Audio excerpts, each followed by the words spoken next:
Hi welcome to Abhi TV. నేను బాను. పోసాని కృష్ణమురళిని నిన్న ఆంధ్రప్రదేశ్ పోలీసులు అరెస్ట్ చేశారు.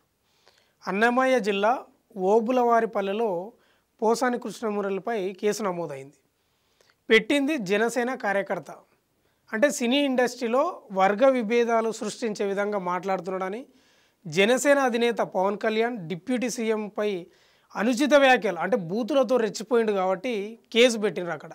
అందులో భాగంగానే ఆంధ్రప్రదేశ్ పోలీసులు వచ్చి నిన్న అరెస్ట్ చేశారు. ఇక వాళ్ళ భార్య మాటలు ఒకసారి వింటే, అంటే నా భర్తను అక్రమంగా అరెస్ట్ చేస్తున్నారు, నోటీసులు ఇవ్వండి తర్వాత వస్తామంటే కూడా వినకుండా, బాత్రూమ్కి వెళ్ళినా కూడా వెంబడించి ఆ టాబ్లెట్లు ఉన్నాయి ఆరోగ్యం బాగాలేదు అంటే కూడా వెంబడించి అరెస్ట్ చేసి తీసుకెళ్ళిండ్రు. ఇంత దారుణమా అని అతని భార్య ఆరోపిస్తుంది. ఎప్పుడు వచ్చారండి పోలీసు? ఎప్పుడు వచ్చారు అసలు?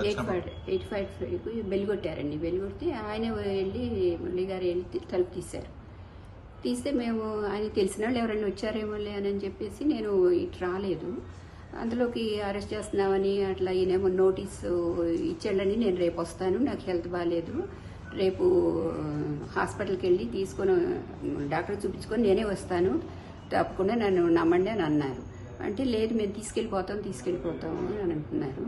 అందులోకి నేను ఇటు వస్తే సరే ఉండండి కొంచెం ట్యాబ్లెట్స్ అవన్నీ ఇవ్వాలి, హెల్త్ బాగాలేదు అసలు, ఇట్లా ఇక్కడ చేయి నొప్పి మళ్ళీ పొట్టలో ఇన్ఫెక్షన్ అది ఉంది, యాంటీబయాటిక్స్ అవి వేసుకోవాలంటే ఇంకా నేను తొందర పెట్టేసి ఇచ్చేసానండి.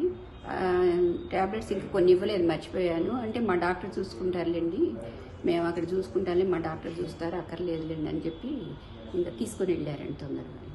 వాస్తవంగా కూడా పోసాని కృష్ణమురళి ఒక్కడే కాదు, చాలామంది నేతలు వైసీపీ హయాంలో బూతులతో రెచ్చిపోయారు.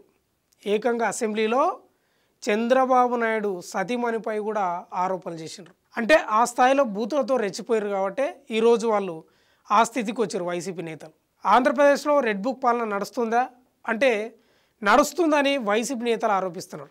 ఏదేమైనా నిన్న పోసాని కృష్ణమురళి అరెస్ట్ తోటి ఒక్కసారిగా మళ్ళీ ఆంధ్రప్రదేశ్ రాజకీయాల్లో కలకలం రేగింది. వైసీపీ నేతల్లో గుబులు పుట్టింది. ఇంకా ఎవరు అరెస్ట్ అవుతారు, రెడ్ బుక్లో ఇంకా ఎవరి పేర్లు ఉన్నాయని ఒకరొకరి నేతల్లో గుండెల్లో రైళ్లు పరిగెడుతున్నాయి. ఎందుకంటే వాస్తవంగా కూడా వైసీపీ ఓడిపోవడానికి ప్రధాన కారణం పాలన సరిగా లేక కాదు, సంక్షేమ పథకాలు అమలు చేయక కాదు, కేవలం బూతులతోటే. జగన్మోహన్ రెడ్డి బూతుల యొక్క మంత్రులను ఎమ్మెల్యేలను ప్రోత్సహించడం వల్లనే ఈరోజు వాళ్ళకి ఆ స్థాయి పట్టింది. ఈరోజు పోసాని కృష్ణమురళి యొక్క వైఫ్ ఈ అక్రమంగా అరెస్ట్ చేస్తున్నారు, ఆరోగ్యం బాగాలేదు అని చెప్తుంది. కానీ ఎవరిని అరెస్ట్ చేయడానికి పోయినా కూడా ఇవే కారణాలు వినిపిస్తాయి. మనం చాలా కేసులలో చూసుకుంటే ఎవరు పోలీసులు వచ్చినప్పుడే ఇక పోదాం పదా అని ఎవరు అనరు. ఆరోగ్యం బాగాలేదనో లేకపోతే వేరే పరిస్థితులు ఏదో చెప్పి తప్పించుకునే ప్రయత్నం చేస్తారు.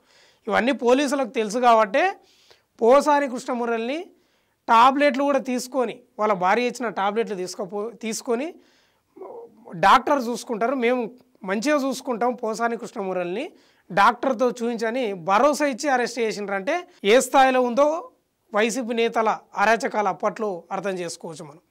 వాస్తవంగా కూడా వైసీపీ హయాంలో వీళ్ళంతా చాలామంది ఉన్నారు, వీళ్ళు కాదు ఇంకా చాలామంది టీడీపీ కార్యాలయాలపై నేతలపై విరుచుకుపడ్డారు. ఇప్పుడు పాపం పండింది. ఎందుకంటే ఎప్పుడో వేసిన పాపలు ఏదో రకంగా పండుతాయి అన్నట్టు వైసీపీ వాళ్ళ గోతి వాళ్ళే తీసుకున్నారు. ఈరోజు పోసాని కృష్ణమురళితో అయిపోదు ఇది. ఇంకా ఎంతనున్నారో వైసీపీ నేతలకు బుగులైతే పుట్టింది.